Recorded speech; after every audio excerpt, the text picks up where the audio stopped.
Greetings to all of you from India. On behalf of IUCN Commission on Ecosystem Management, I'm happy to welcome you all for this online webinar session as part of the CEM Dialogue events. Before entering into the dialogue discussion, I am pleased to introduce myself that I'm Dr. D. Inbakandan, Professor, Sathyabama University, India, and the co-lead of IUCN-CEM Ecosystem Based Aquaculture Specialist Group. Also, I'm happy to welcome the guest panel, Dr. E. Vivekanandan, the National Consultant and Fisheries Expert and Senior Scientific Consultant, ICAR, Central Marine Fisheries Research Institute, India.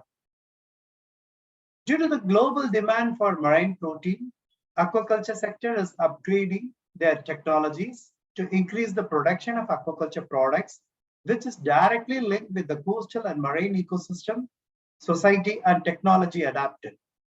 Aquaculture development and capture fisheries requires addressing its future relationship with marine biodiversity, ecosystem services, and climate change scenarios. The Ecosystem-Based Aquaculture Specialist Group is being established to address the need for aquaculture competence within the Commission of Ecosystem Management of the IUCN, contributing to the leading paradigm in conservation and management issues of aquatic environments. Now, we are going to discuss about the exploring ways to effectively adapt ecosystem approaches of fisheries and ecosystem approach to aquaculture. As Dr. E. Vivekanandan is being an expert in addressing these issues and working on policies, this interaction will provide better resolution for us to understand these ecosystem-based approaches.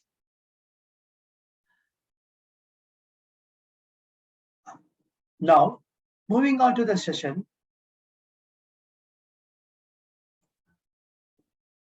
Sir, aquaculture and fisheries play important role in achieving nutritional security, employment, generation, and economic development of particularly developing Asian countries.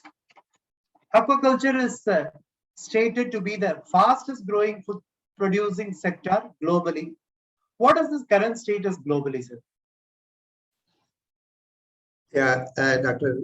Inbakandan, first of all, I would like to thank the organizers, the IUCN-CEM Specialist Group on ecosystem-based aquaculture, for giving me this opportunity to participate in this dialogue and also to share some of my views on this topic of ecosystem approach to fisheries and the ecosystem approach to aquaculture. It's a pleasure to be a panelist in this dialogue, and I also welcome and also thank all the participants who are here to attend this dialogue. This dialogue will be not like, it will be a little different in the sense that Dr. Inbakandan will be putting some questions and related to this subject, and to the maximum possible extent, I will try to answer the queries. I think we also do have a question and answer session at the end of this program. And also, I would also encourage the participants, if you have got any specific questions, you please do put it in the chat box so that we will try to the best possible way. I will try to answer the clarifications which you will be raising. Yeah, coming to your specific question, Dr. Inbakandan, the fisheries and aquaculture do play a very important role in food production system. The production from fisheries and aquaculture has now integrated into global food system very easily. I think this has happened in the last few years. And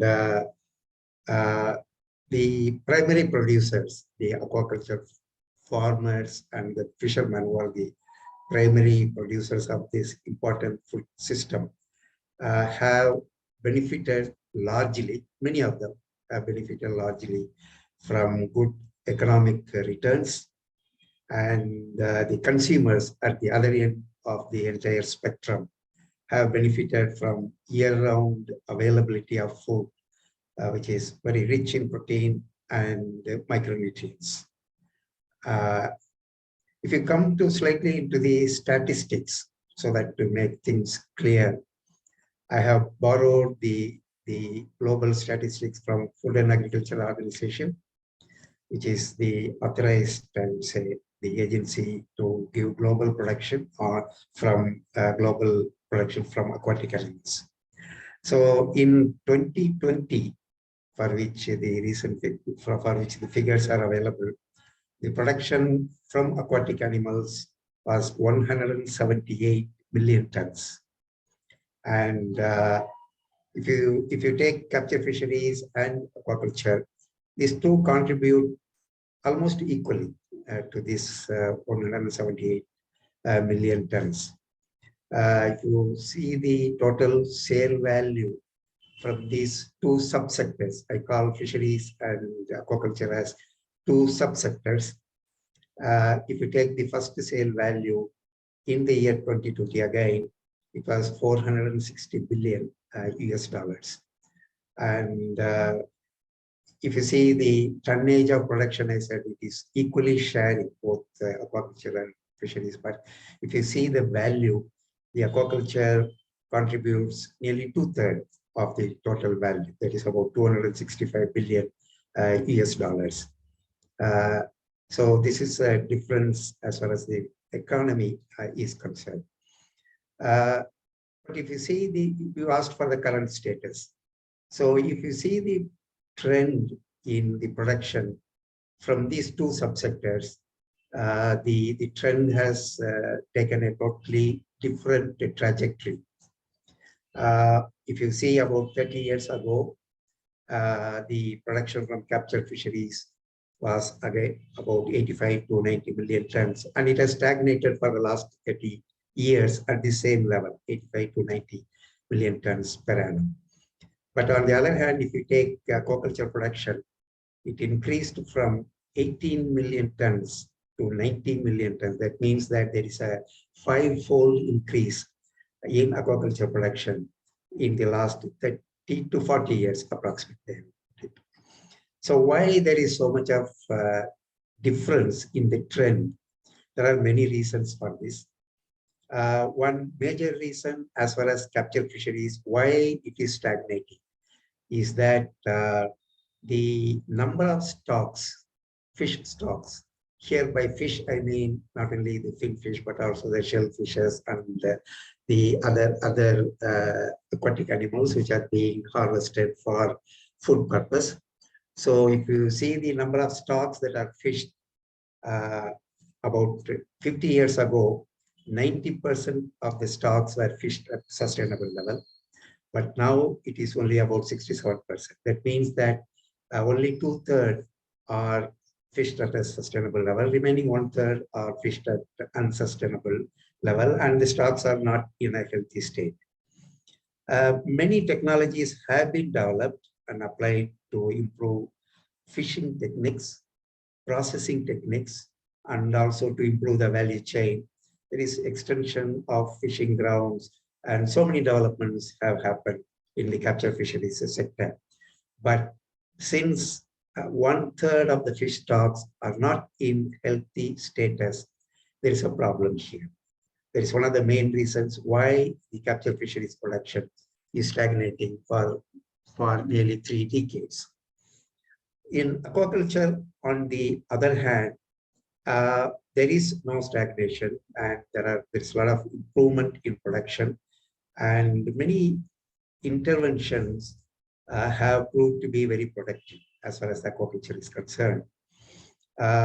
Technology-wise, there was expansion of culture systems and also culturable areas, improved hatchery production, and also the farm production systems.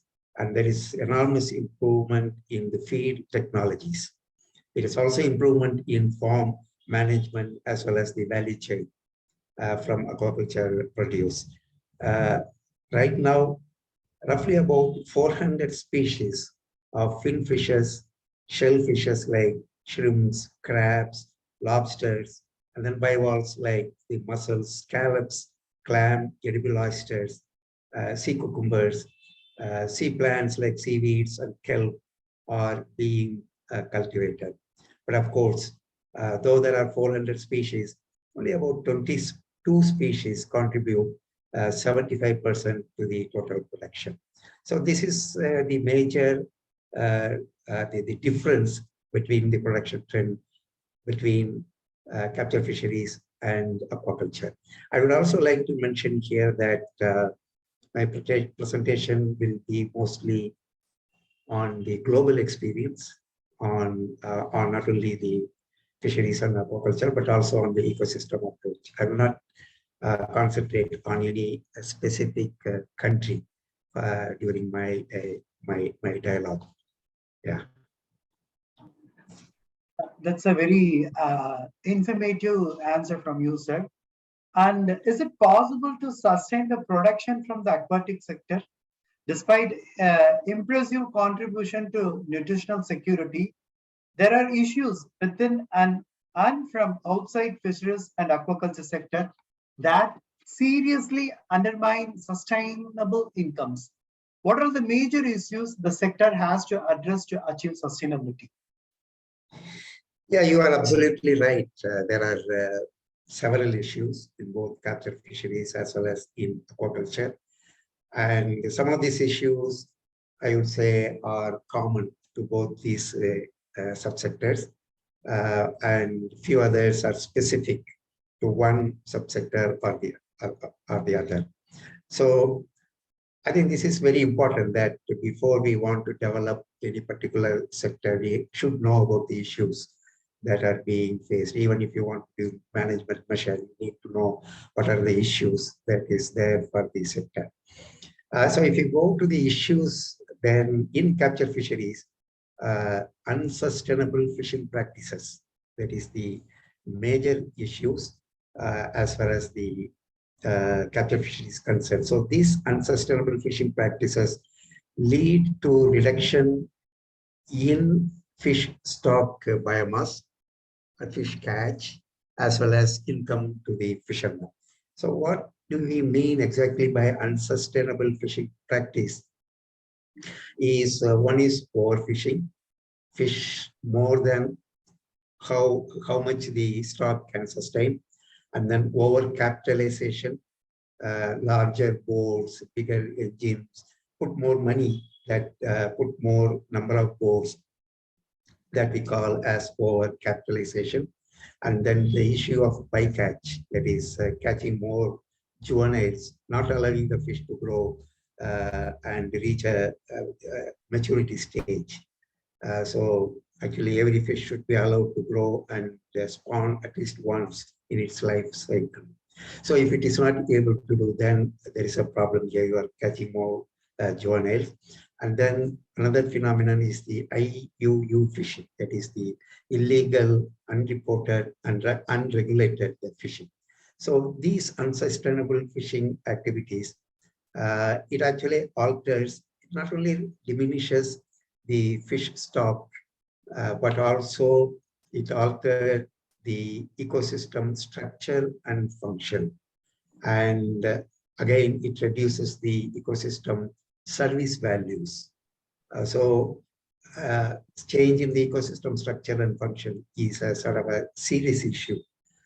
But if the fishing changes the ecosystem structure, I think, and also the function, it's a serious issue. The other major issues are in capture fisheries are like pollution, particularly of the coastal waters. Pollution comes from nitrogenous waste, also the plastics, chemical pollutants. Nitrogenous waste come from mostly from agricultural waste, chemical pollutants from the industries, and then the plastics, microplastics, nanoplastics, macroplastics. And then there is also the issue of habitat degradation. That is the degradation of the critical habitats. Like, see, you need good spawning ground for the fishes. So the critical habitats are, if you take the marine waters, it is the seagrass beds, the mangroves, the coral reefs. So these are getting degraded, and the habitats of fishes are being affected. And then you have the problem of greenhouse gas emission from the fishing sector. Fishing sector is not a major contributor to GHG emission, but what we find is that the GHG emission, particularly carbon emission, is increasing in terms of per ton of fish catch. Globally, if you see in the last 30 years, 1 ton of carbon dioxide was emitted for 1 ton of fish that is caught, but now it is nearly 2 tons for 1 ton. I think so. That way, the carbon emission has doubled or more than doubled. This happens mainly because there is increase in fish scouting time, because there is fish availability is reducing. Fish scouting time is increasing, and high engine power. So these add to more emission of carbon. And if you take aquaculture, the serious issues are land use change.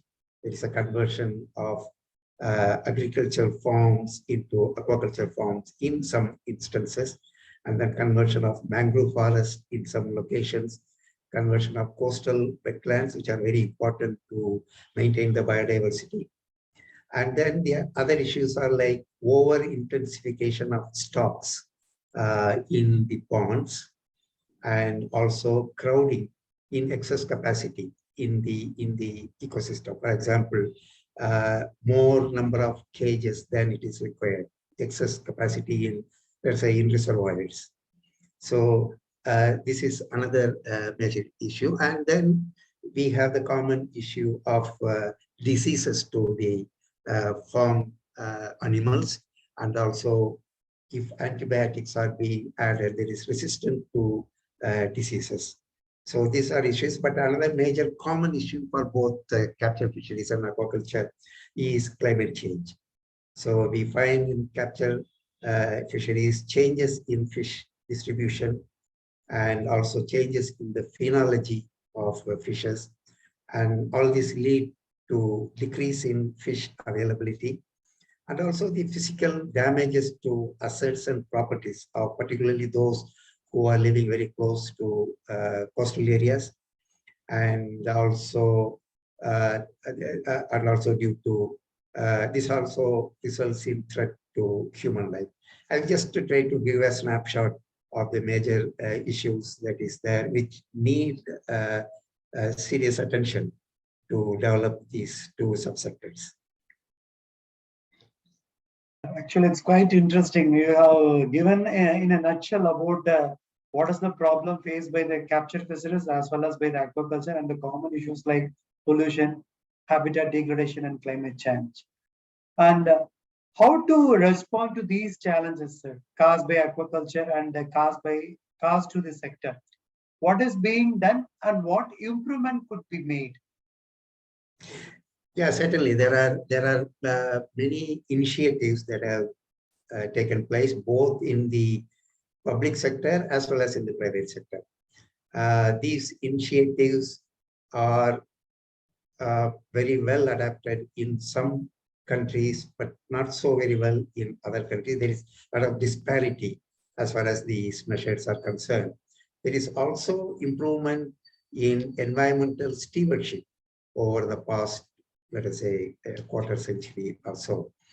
But one thing that is recognized now is that wherever and whenever good management is being adopted, fisheries and aquaculture are performing well in those places where they are well adopted, and we find that in those places the production and also the fish stocks are sustainable.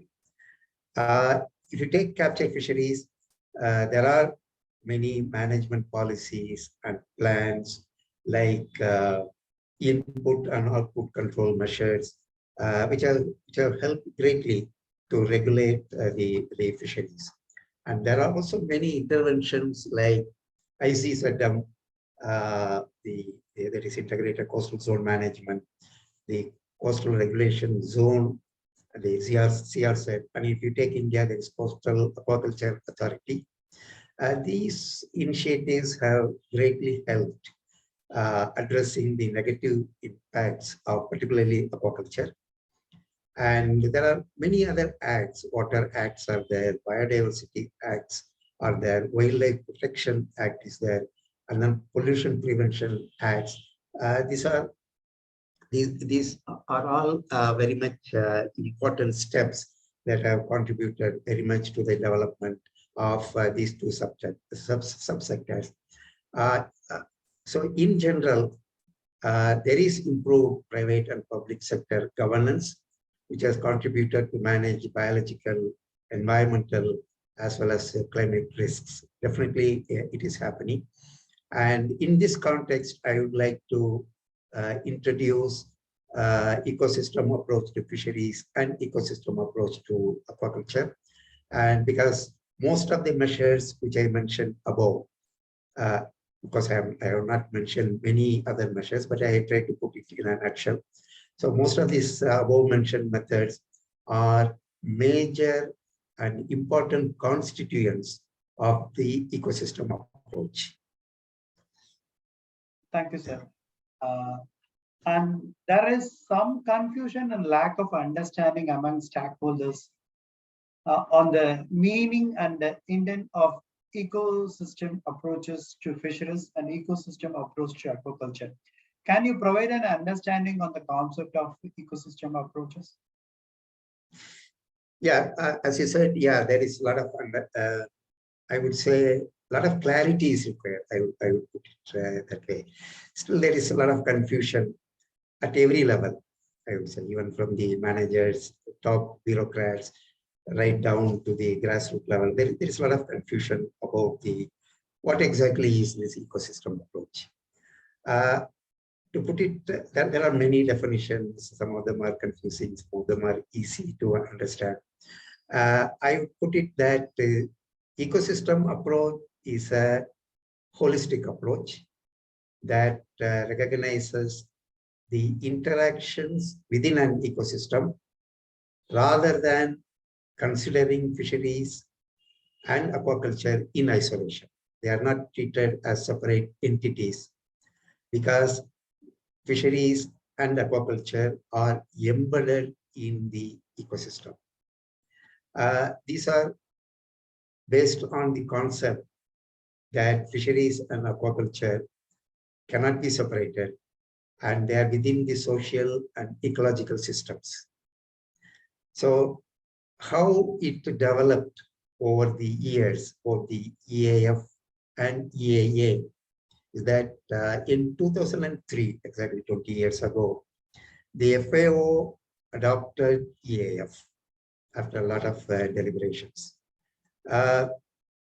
They considered it as a way of taking ecosystem into conventional fisheries management.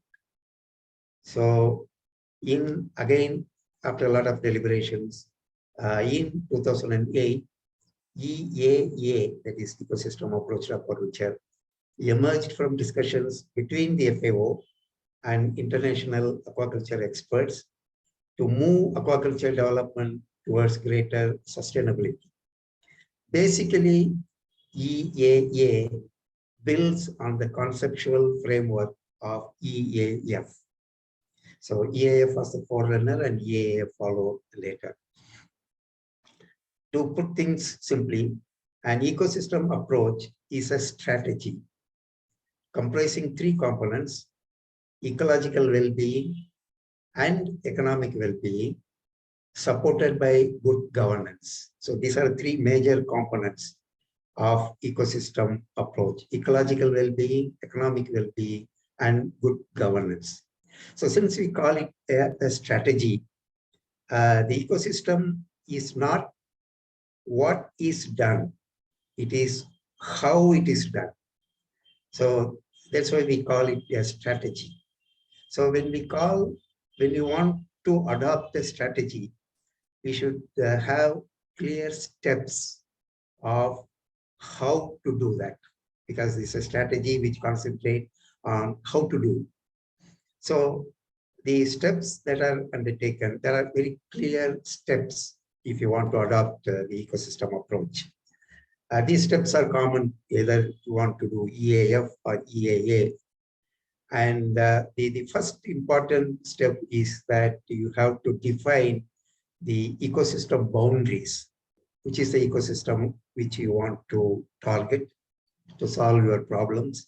And then scope, collect information, data, information, and scope, bring a sort of a scoping report. And also you have to define the management unit. What do you want to manage? Do you want to manage, as for example, a shrimp pond? Or do you want to manage a trawl fishing? Or if you want to manage a sort of an issue related to climate change and its impact on, let us say, shrimp farm. So you need to define your management unit, and also you have to identify the stakeholders. So this is the first step. The second step is that you have to identify the main issues in the target ecosystem. And then there may be many issues in that particular ecosystem, which naturally is there for in many ecosystems. So you may have to need to prioritize the issues, which is the most important, which is affecting the maximum, which one you need to address quickly, which one can wait. So you need to prioritize the issues and then prepare the objectives. So for the issues, what is the objective and where do you want to reach? And then you have to have prepare the ecosystem approach plan. What exactly the steps you want to take up, which is very crucial. And then all the more challenging one is to prepare the implementation process and also the actual implementation part of the EA. And then the final step is monitoring, evaluating, and adapting the entire plan. So this is a sort of a cyclic process, and you have to follow these steps if you want to do the ecosystem approach. And all these steps are informed by the best available knowledge, and also with the consultation and participation of stakeholders at every step. There are about 6 or 7 steps. So at every step, the stakeholders are consulted, and also their knowledge is assembled to develop the plan and also implement the plan. Yeah, that's a beautiful and informative explanation about the ecosystem approach. And many conventional approaches and management measures prevail in fisheries and aquaculture. How different is the ecosystem approach? Yeah, ecosystem approach is not totally different from conventional approach. But what I would say is that EA builds on the existing measures. It's not totally new. It's not that we dispose of the conventional measures and go for ecosystem. But you know, it is not. We are trying to build and also improve and also expand the scope of the conventional measures so that it addresses many other issues with many objectives. So in a sense, the conventional approach is a part of the EA. So if you have a larger framework of EA and conventional measures are inside that. So that is the overall the concept of the EA. If you want to pinpoint some of the differences or some of the improvements that happens because of approach towards EA, is that I'll just give you 3 or 4 examples here. Well, the conventional approach mostly targets a single approach, single objective. I'm sorry, single objective.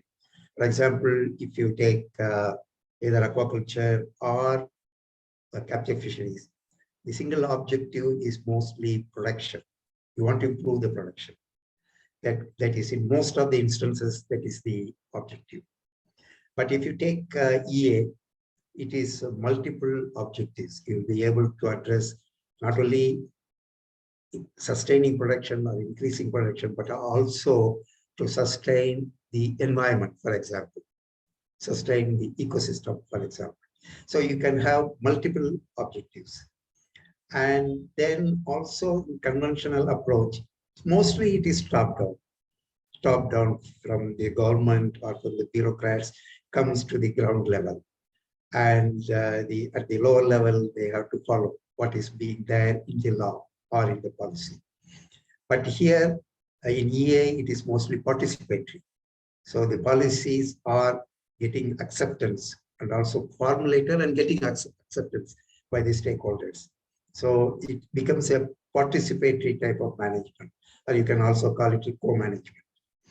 And then the other improvement is that the conventional management is a sectoral approach. For example, you take aquaculture, you are bothered only about aquaculture, production in aquaculture. But here you are taking into consideration interaction of aquaculture with other sectors. For example, agriculture and aquaculture, mangrove forest and aquaculture. So you have to consider the interaction with the other sectors. And then another improvement is that the scale of operation. In conventional measure, it is specific to the fishery scale. For example, if you take aquaculture, it is farm level. Maybe you say one farm is the scale.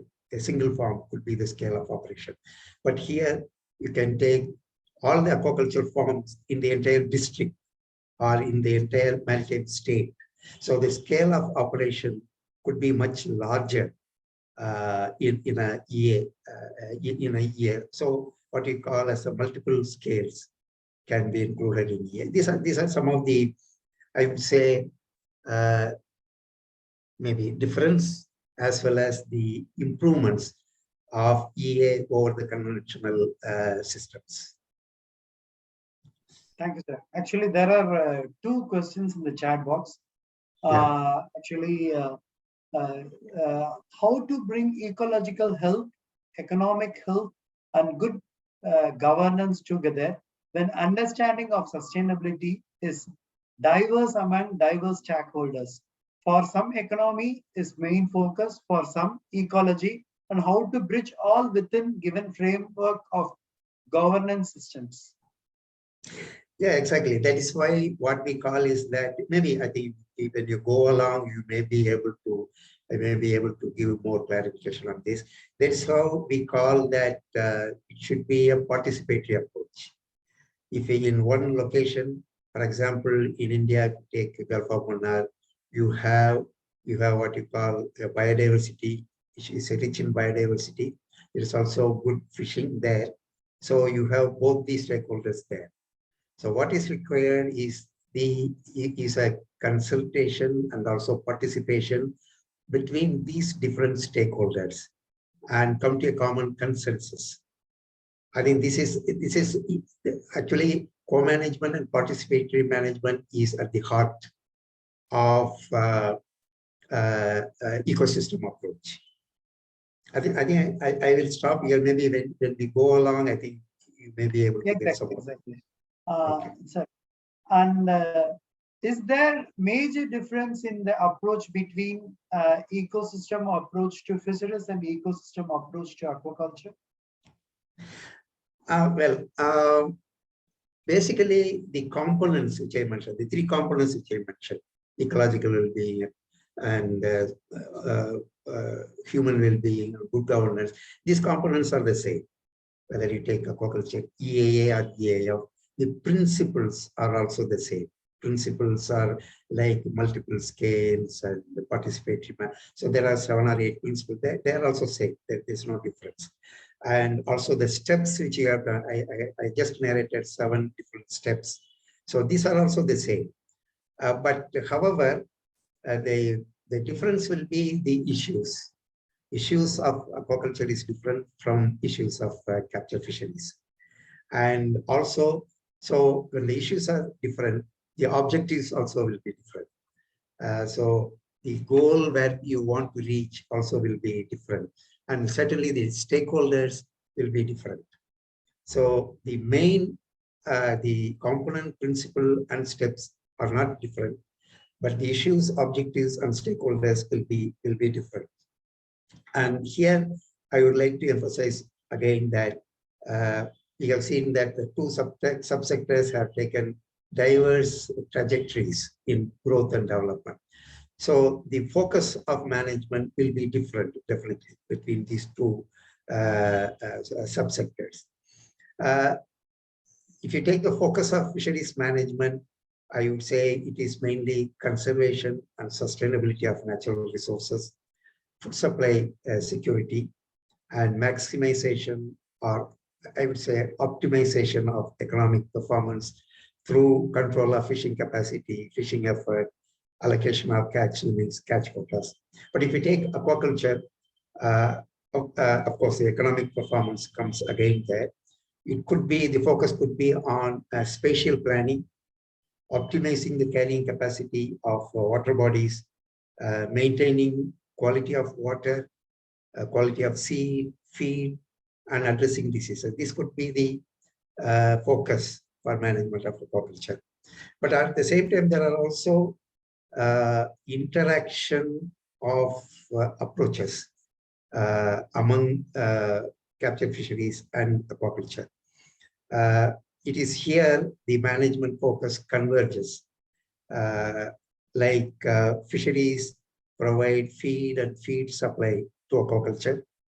And then the other area where the convergence is needed is locating or siting the aquaculture farms in fishing villages. There are quite often, we know there are conflicts between the fishing villages or the fishermen and the hatcheries or the aquaculture farms when they are sited in the fishing villages. And also there is also issue like farm animals escaping into the open waters. And these are some of the interaction between these two subsectors which call for synergy in management focus of these two subsectors. Yeah. Adapting a strategy needs proven benefits to the individuals, communities, and governments. What are the benefits of adapting ecosystem approaches? Why we need to adapt this approach? Yeah, ecosystem approach can deliver many benefits. The first one is that the two major benefits are that the ecosystem structure and function are maintained and the ecosystem services are improved. The second one is there will be increased and equitable income, wealth, food security, and sustainable livelihoods. These are two major benefits which the EA targets.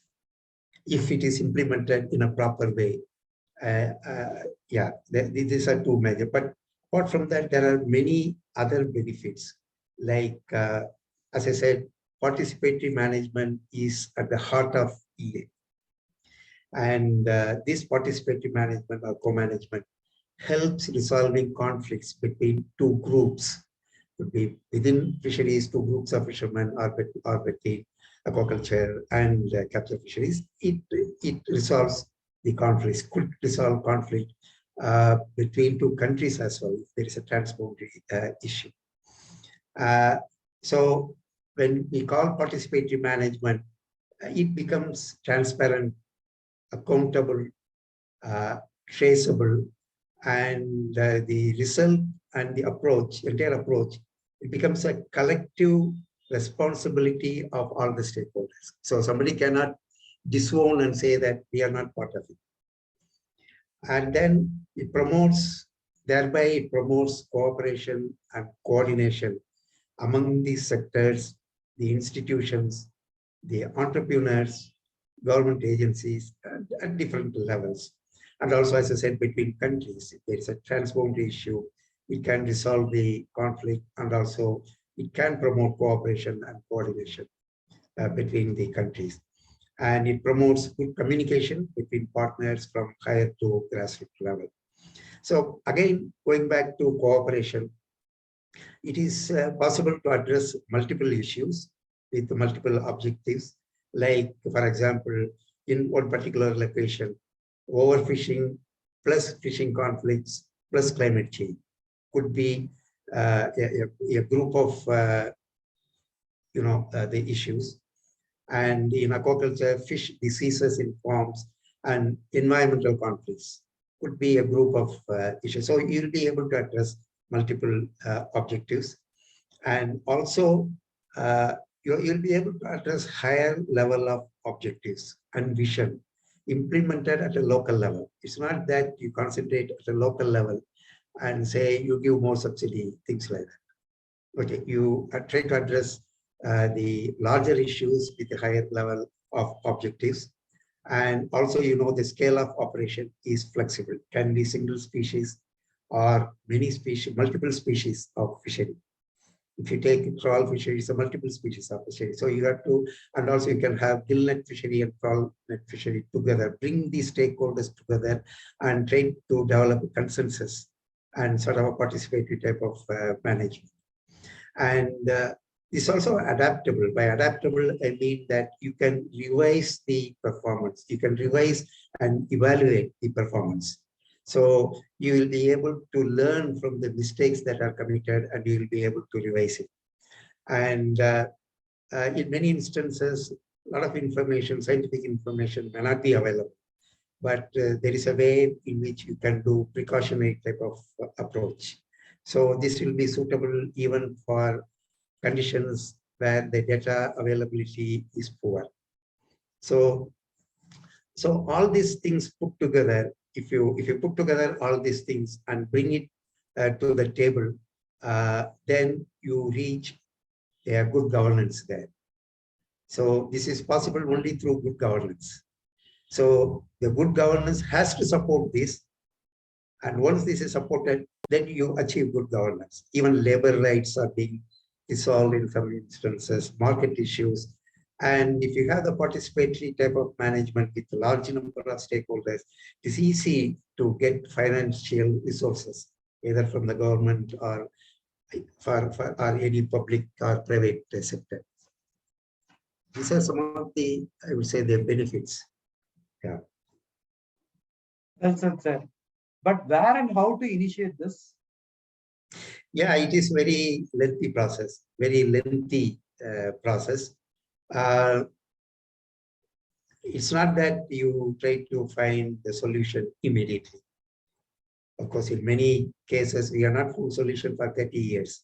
So, so I think this also will take time, but not that much time. But how to initiate? Okay.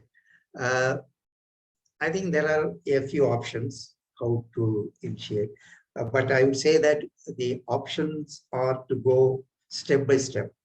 You cannot have the ecosystem approach altogether at a given time. That's not the idea. By step, what I mean is that you could start the EA at a pilot scale, let us say in one location or in one fishery or in one cluster of farms. You have a pilot scale and gain experience from that, and then try to multiply, expand the scale. There could be one. The other thing could be build on the existing systems. Already there are management measures. So if you have something like a ban on fishing, so can you ban on fishing alone? It will not definitely improve your fish stocks. It is one of the measures, one of the management measures which you can follow, but it has to be supported by several other measures of management. So you have to find out what are those measures and how to build on the existing system. So that could be another step. And then maybe you can focus on specific issues like declining fish stocks or cage culture in inland water, whatever it is, as a focus on specific issues. So this type of approach has potential to provide quick results, and an approach that provides immediate solution is likely to have high potential for acceptance of the stakeholders. So I think this could be the way how you can initiate the entire process. This is being done in several parts of the globe, and there are some success stories. So can you give a lead for an issue-based approach? Yeah, maybe I will take an example of developing ecosystem approach to fisheries for climate change based adaptation option. Okay, climate change is a global issue now. It is having negative impact on capture fishery as well as on aquaculture. I'll just give you a scenario here. There is a stretch of coastal villages engaged in small scale fishing, and this village is seasonally affected by cyclones, leading to loss and damages to houses and the properties like fishing craft and gear. Safety at sea is also at risk. Sea erosion is looming large on the villagers, and there are many other problems in addition to the physical problems, like the fishers encounter reduced fish catch, diminishing income, and all these issues make the communities vulnerable. So now the way to approach this problem is, as I said earlier, you have to follow the clear steps, the 6 or 7 steps which I mentioned. The entry point here is that you have to define the geographical boundary. I'm repeating what I said some time ago. Define the geographical boundary of the cluster of coastal villages which is your target, and scope all the stakeholders, who are the stakeholders, what are their issues, and prepare a list of stakeholders, engage them, and prioritize the issues and also the objectives, and then prepare the ecosystem approach plan, again with a series of discussions with the stakeholders, prepare implementation plan with the specific action plan, who will do what and how they will do, prepare a timeline and a budget. And it's also important to legitimize the plan and implementation. It should not be a sort of a loose type of approach. You have to maybe legitimize in the sense that either you bring it to a top body like the assembly or to the government departments or the district administration, or you can even have it at the panchayat level, depending on the scale, or it could be even mutual understanding, like memorandum of understanding. So it all depends on the mutual, the confidence and trust level between the parties of stakeholders. But that is very important. Unless it is there won't be any seriousness in the approach. And the last one is to prepare monitoring, evaluation, how we have to develop benchmarks and the indicators. Are you moving in the right direction? For example, when you say that cyclone is affecting, so you want to see how many people are using the cyclone warning system. Do they have mobile phones, etc.? Are they following it? So now there are only, let us say, 50% of the fishers are following. So in another 5 years, 80% will be following. So what could be done to achieve this? So how to make them climate literate? I think these are some of the, are you reaching the targets? So what is required here is monitoring, evaluation, and adaptation. You may fail, you may not reach the target of 80%. So how you can do that? So how to adapt where you have gone wrong? Is there no adequate fund for that? So I think there are, this is M&E and adaptation. I know there are many systems, many attempted EAF from EAA also, which failed because they were not able to monitor evaluate and adapt to the mechanism. So that also can be there. So in this process, I would like to mention again that it is important to include and engage all the relevant stakeholders. Here could be fishers, the merchants, the vendors, processors, fishery experts, researchers, and environmentalists, fishery department officials who will play a lead role, local government administrative officials, voluntary organization, etc., etc. So here you may ask me a question: who will lead this? Who will do this if there are so many people? So this has to be mutually agreed by the stakeholders. In many instances, fisheries, the lead organization is given to fisheries department. Otherwise, if everybody agrees, it could be even a non-voluntary organization. A voluntary organization. So, or it could be a panchayat president, a fisherman president. It could be anything. So all these things have to be accepted on a consensus basis. So at the same time, climate change is a major issue, but you have to address other issues like related to fishing effort reduction, water, etc., etc. The entire process will take long time. I confess, it will take a long time. It's also a challenge. There are many other challenges also. Arriving at consensus is a challenge, and but at the same time, at the end, you will find that you will find solution to the problem, which is accepted and owned by all the stakeholders. Yeah. Thank you, sir. Any good examples of adoption of this ecosystem approach? Yeah, there are many examples, but I would like to mention here that the ecosystem approach does not provide specific answers. It only assists in helping the government and the stakeholders to find answers. So it itself is not an answer. So it helps the people to find answer, because there is no definite answer for this, because the questions and issues will be different in different locations. There's no specific answer here. And for your specific question, there are many examples of good performance after adopting EA.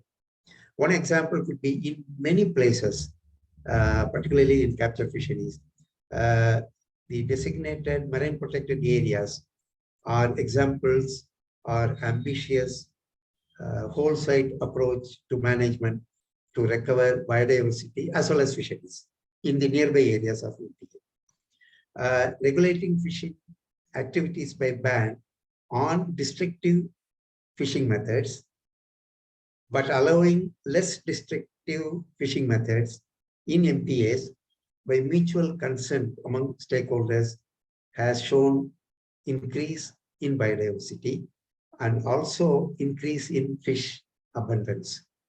And there are reports that biodiversity, the taxa, number of taxa and abundance has increased by 3 to 4 times.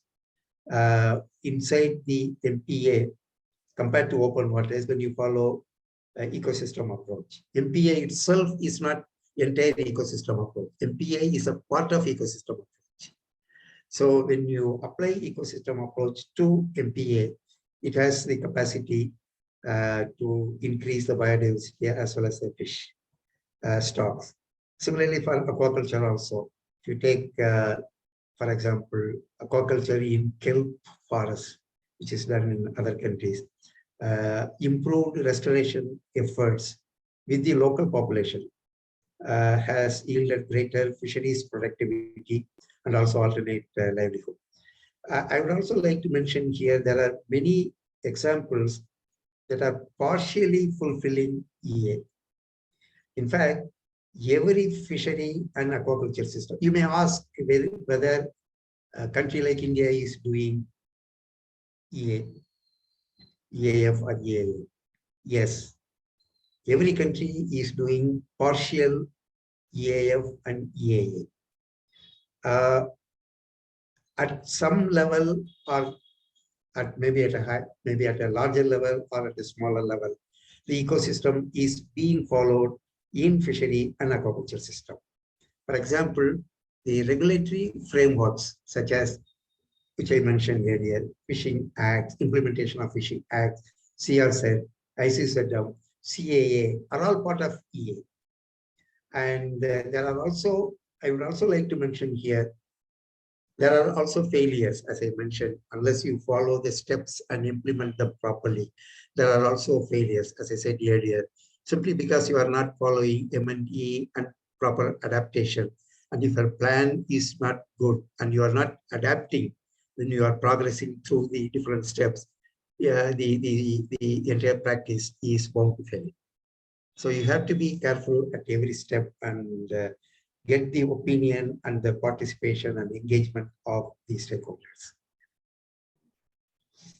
Is there a common understanding and a perception of ecosystem approach among the stakeholders? Unfortunately, I would say at present there is no uniformity in the understanding of the purpose or on the uses or on the implementation procedures. Theoretically, EA is excellent. So the question here most often is the implementation process. And here there is a lot of, I would say, I won't say misunderstanding, but there is no uniformity in understanding. There is a lot of gap that exists between those who conceptualize EA and the practitioners of EA.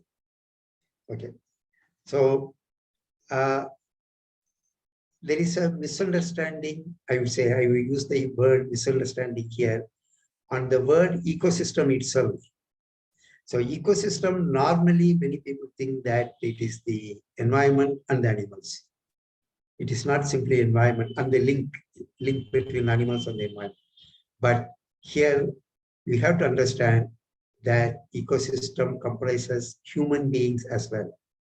So we are concerned about the well-being of the human being also, not only the animals. We are also animals, but we have to both human being and the other animals. So that understanding has to come.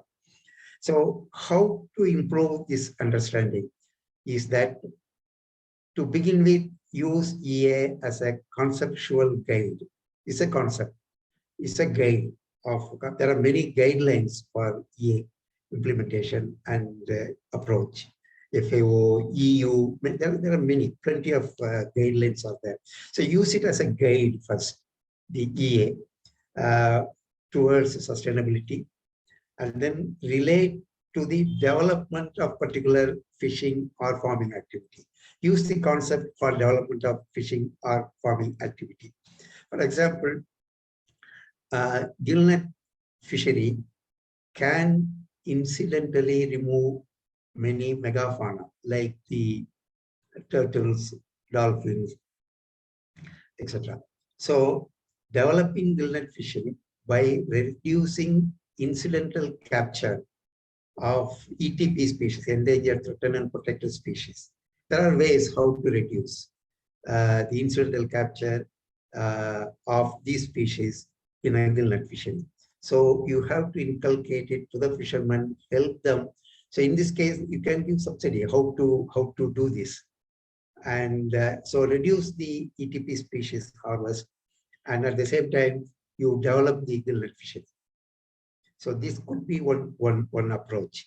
And then in aquaculture, develop crab farming in mangrove ecosystem, for example, without negatively impacting the ecosystem services, but to the benefit of the communities. So the communities are benefited without affecting the ecosystem services. Definitely, you can have a good understanding and perception of the EA among the stakeholders. Sir, what are the other challenges in implementing ecosystem approaches? Yeah, there are many. I should confess again that there are many challenges. Some of them I mentioned earlier.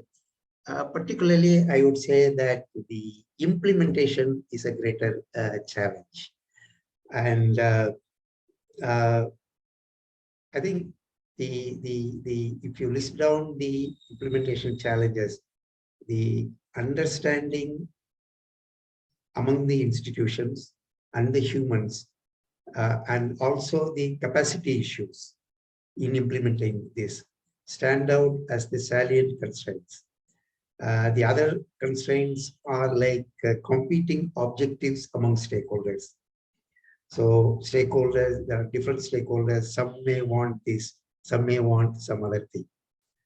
So this is so bringing them into consensus. There is a lot of I think understanding the psychology of the people is also the social scientist role is great here.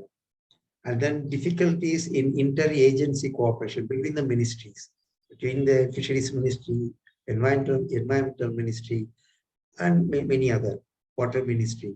So you need to have the cooperation between the interagencies.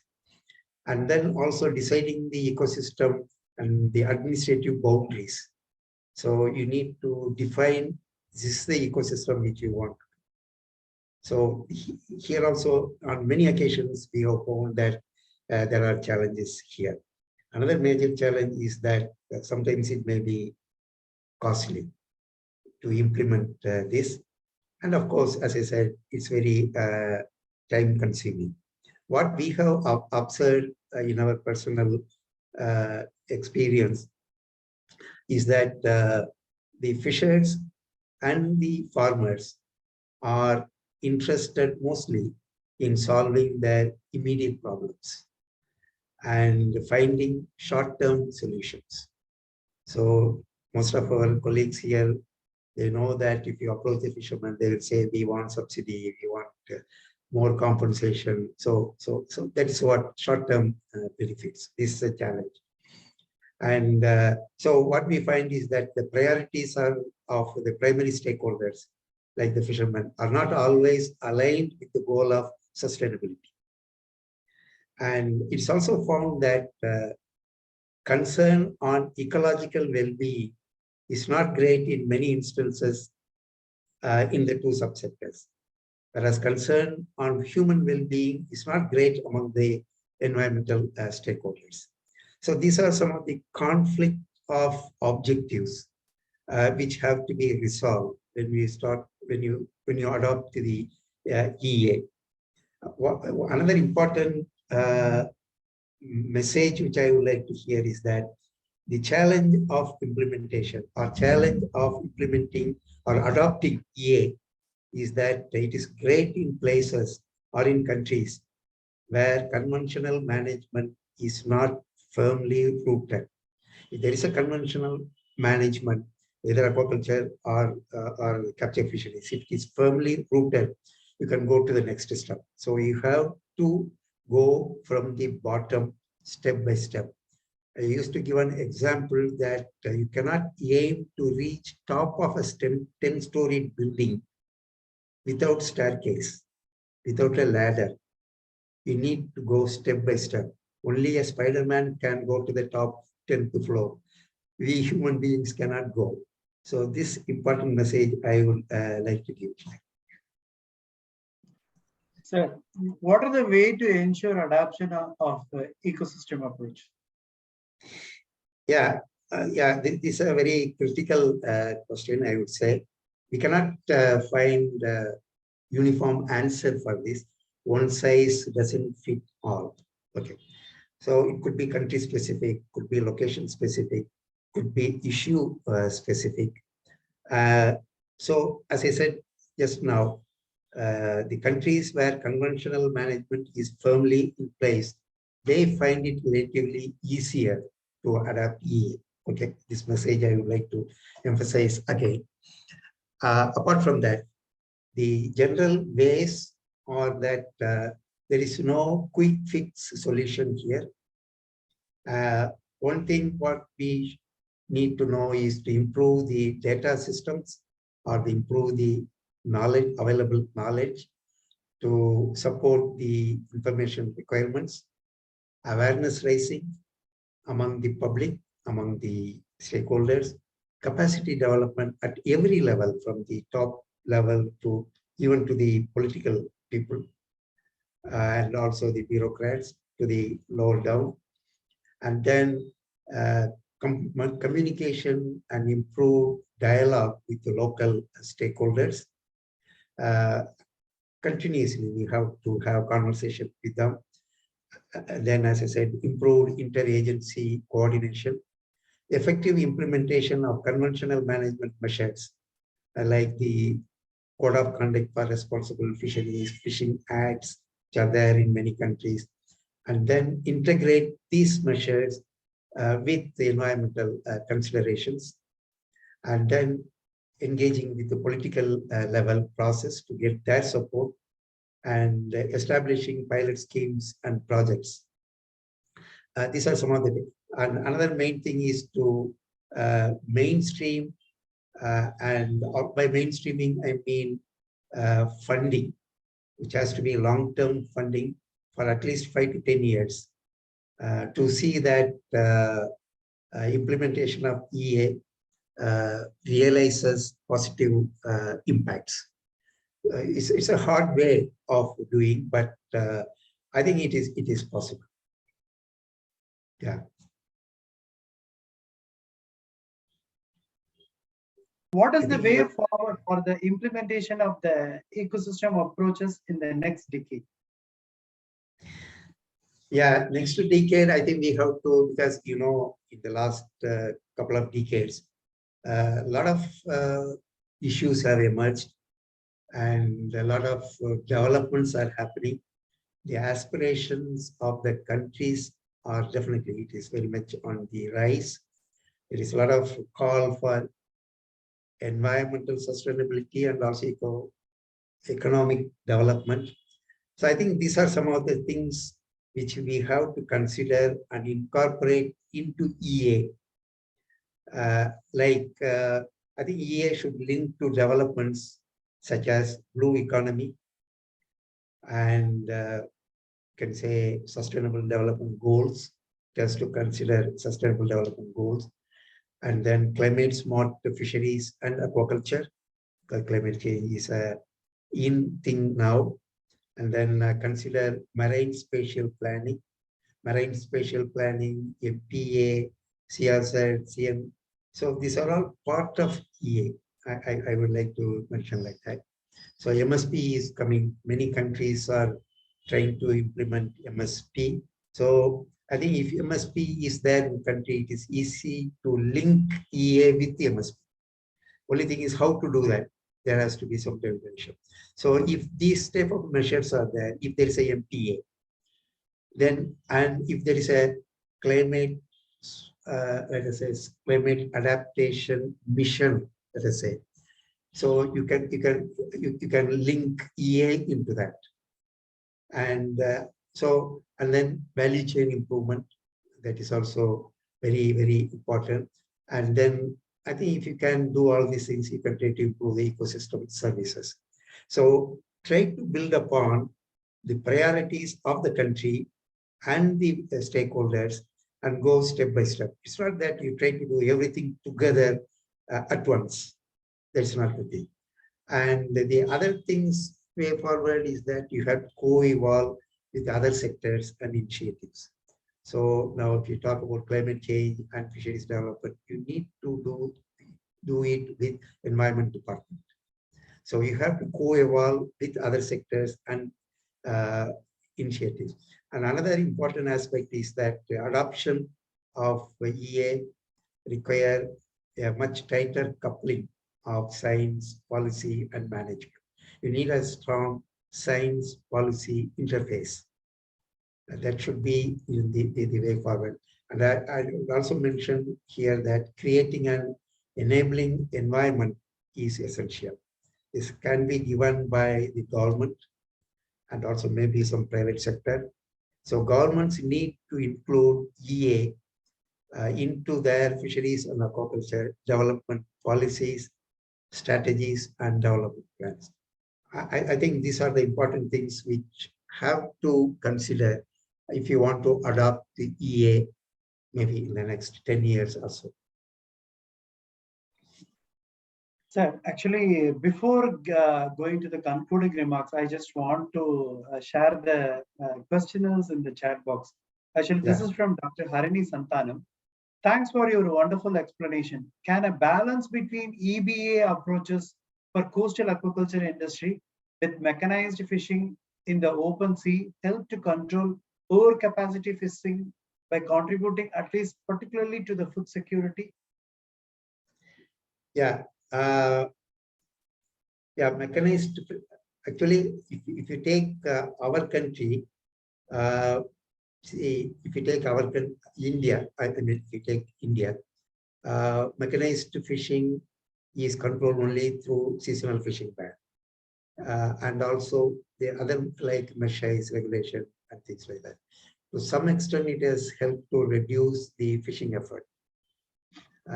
Now, instead of fishing for 12 months, you are fishing only for 10 months. So to that extent, the fishing effort has reduced. And to that extent, in those 2 months, which are spawning season for some of the fishes, they are actually able to spawn. And to that extent, the stock would have increased. But at the same time, we need to have many other measures if you want to stock improvement. So it has not happened to a very large extent, to my understanding. So if you say mechanized trawling, I think the question also asked about aquaculture also. Yeah. That is integration of aquaculture and the mechanized fishing. I think that's what. EBA approaches for coastal aquaculture industry with mechanized fishing. That is the okay. So here the how these two, aquaculture and the mechanized fishing. So this is a sort of an integrated approach which is required. So how mechanized fishing is supporting the aquaculture is that through feed. Okay, you catch a lot of juveniles, small sized fishes, and supply it as feed to the aquaculture industry, which is not a healthy practice, because you are catching juveniles and supplying, and there is a separate fishery that has evolved on the juvenile fishery. So juvenile fishery has become a target fishery here, and this supports the aquaculture industry. So here, and also there are aqua feed industries have also developed because of this. So here what you need here is have stakeholder consultation between the mechanized fishermen, aqua feed industry, aquaculture industry. Okay, so yeah, and also maybe fisheries officials and the others, and also the scientists. So how to reduce this? How to reduce juvenile capture so that the aquaculture farmers are not affected, and at the same time, what the aqua feed industries can do. What is their option there? I think, can they do from vegetable matter instead of this animal protein? Is it possible? So it requires that sort of a scoping, consultation, and building a plan. So this is one integration which comes to my mind now on this question. One more question is, what can be done to reduce ecological footprints in the marine fishing sector? Okay, ecological footprints, there are many types of ecological footprints. Okay, for example, if you take a trawl fishery, it causes a lot of ecological footprints. Number one, it plows the bottom, removes the bottom fauna, removes the topography, I mean, changes the topography, and that brings a lot of problem to the bottom fauna. And number two is that, as I said, the emission. Carbon emission is a ecological footprint. It, particularly trawlers, emission is higher than the other gear. So that is another ecological footprint.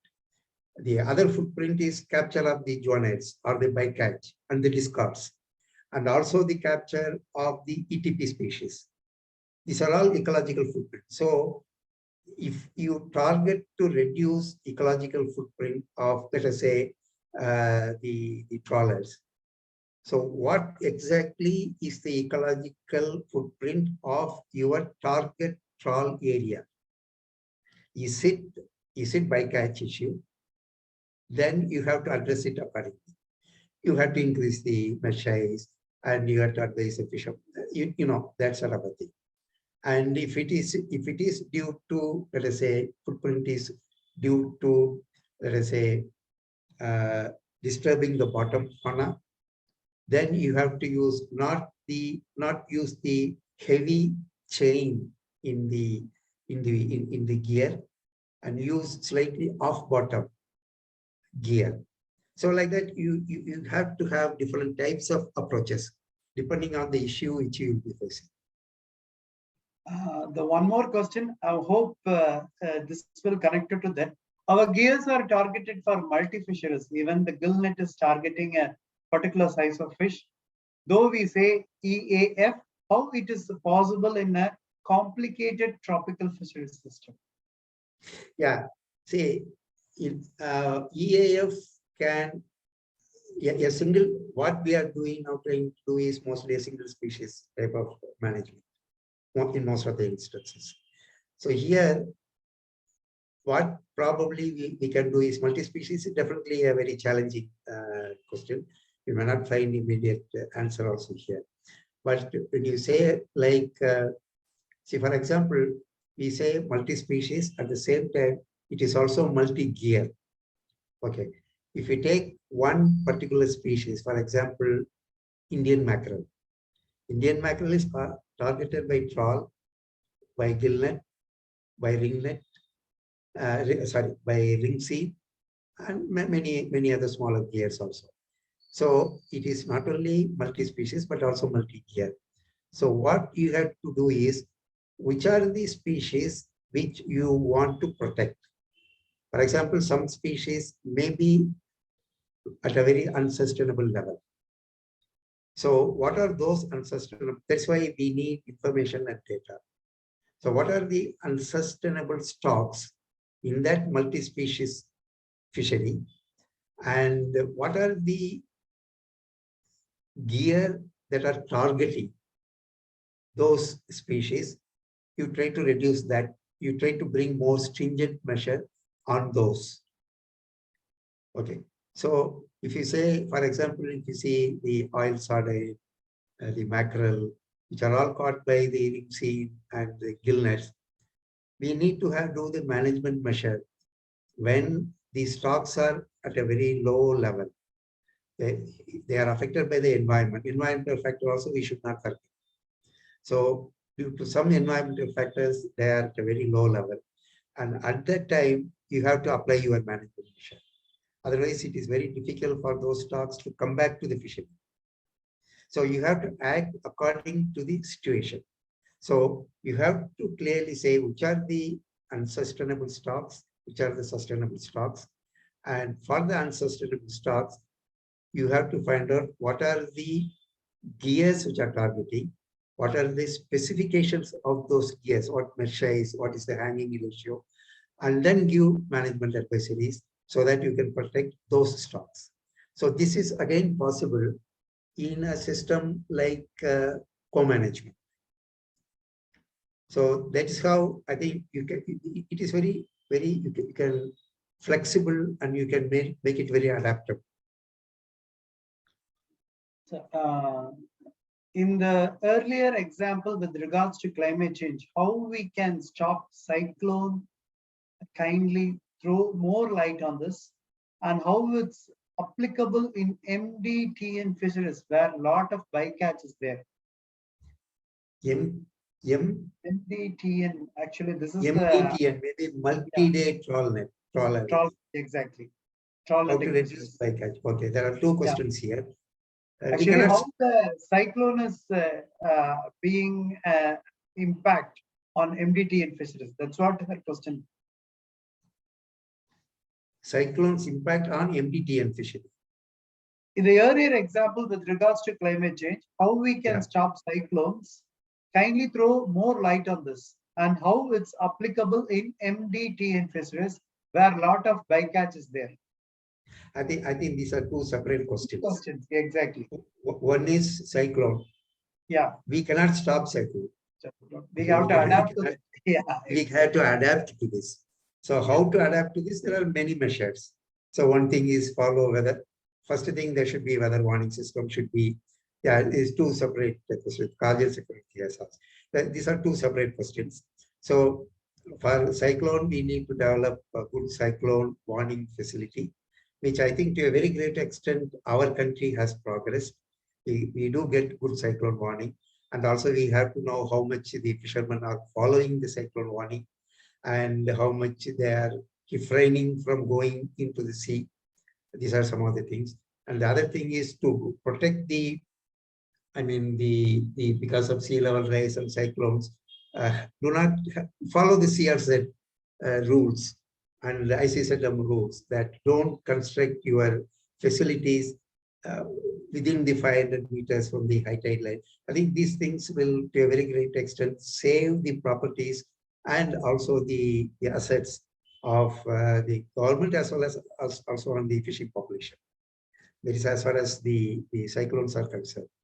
Regarding the MDTN fishery bycatch, the one thing is that one thing is mesh size regulation. You cannot, because the mesh size that is used in the cordon of trawl net is very small, 15 to 20 millimeter, so that it catches all these things, all the small juveniles of large fishes as well as small sized adult fishes. So one thing is, one effective way is to use large mesh size. There are a lot of recommendations not to use mesh size cordon less than 35 or 40 millimeter mesh size, and that could be one way. The other one is like what is being followed now, use the fishing ban so that you don't fish when there is spawning activity, so that juveniles are not caught very much. And also, there are now a lot of square mesh is being, diamond size mesh, square mesh is being used, and these type of mesh sizes also help escape of the juveniles. So a lot of recommendations are there on the size and shape of the mesh, and also the seasons of fishing operations, which could help in reducing the bycatch as far as the bycatch. But ETP species, again, you have to mesh size. The question is practical situation mesh fishing, whether mesh size will be intact during operations. Yeah, see, actually, there are a lot of experiments that are happening. So wherever the large mesh size is used, there is a great reduction in the bycatch. There are a lot of proofs, evidences for that. So if you use 35 millimeter and let us say 20 millimeter mesh size, there is great reduction in the bycatch. So there are a lot of evidences for that. I think we have to make use of those results. Thank you, sir. As we are running short of time, a final question from my side, sir. Actually, when we are talking about that EA, particularly EAF, ecosystem-based approaches, and you said there are variable stakeholders. They may be top level stakeholders like who are on the policy makers from government side or from the other sectors. On the bottom level, the fishers as well as the aquaculture farmers. But when we are asking them to adapt, or when we are asking them to implement the EA, as you already mentioned that these fishers and aquaculture farmers, they are relied on short-term goals. Definitely, they depends upon the production and they need money. The ultimate aim is they want to get more economical value from whatever the production is.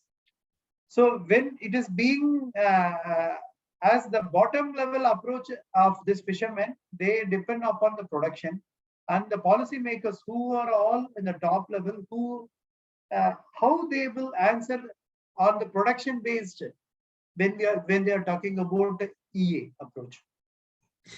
Yeah, maybe I would give one example here. In Kerala, in Ashtabudi Lake, there was a clam fishing that was happening. There was intense fishing and the catch was dwindling. So CMFR intervened a few years ago, and they said that it was not actually called ecosystem approach, but what they could do is they could assemble all the fishermen. They were all indigenous type of fishermen harvesting clam from the Ashtabudi Lake. So they call them, anyway, your catch has reduced. Economically, you are suffering. So you do not catch the juveniles, the small ones of the clams. So you wait for some time and don't use mechanized type of dredging for removing the clams. So the idea was given there. At the same time, the benefit which they will be accruing from that, because you get larger clams, you get better market, you can start exporting these clams to other countries, you earn much higher profit. So this caught the attention of those people. And there was a structure that was formed, the district collector, the Department of Fisheries officials were all part of that. They were all, so frequent meetings were held between these groups of people. Fishermen were convinced very much, and they started following their advice. And they got good catch. The catch started increasing. So this is an example, but at the same time, I would also like to mention that this has to be continued. This cannot be abruptly stopped at that stage. That's why I said the M&E and the adaptation is very important. So unless you do that, it will collapse again. So, but there are good examples of this, even in MPA, if you take. There are good examples of fishermen agreeing not to fish in the MPA area, but fish in the periphery of the MPA. For example, you can fish, let us say, 3 or 5 kilometers away from the MPA. So the benefit here is that the fishes which are breeding inside the MPA without disturbance, they actually straddle to the nearby areas, 3 kilometers, 5 kilometers, and the fishermen get better catch. So these are the examples which we have to give to them and convince them. Thank you, sir. Actually, as a take-home message from your beautiful and informative explanation, actually the ecosystem approach starts from us being a well-being, only linked to the ecosystem. Thanks for that wonderful session, sir. On behalf of IUCN Commission of Ecosystem Management, I thank Dr. Vivekanandan sir for providing much more elaborative information on these ecosystem approaches. Thank you, sir. Thanks a lot, sir. Thank you. Thank you very much. Wish you all the best. Thank you, sir. Thank you very much.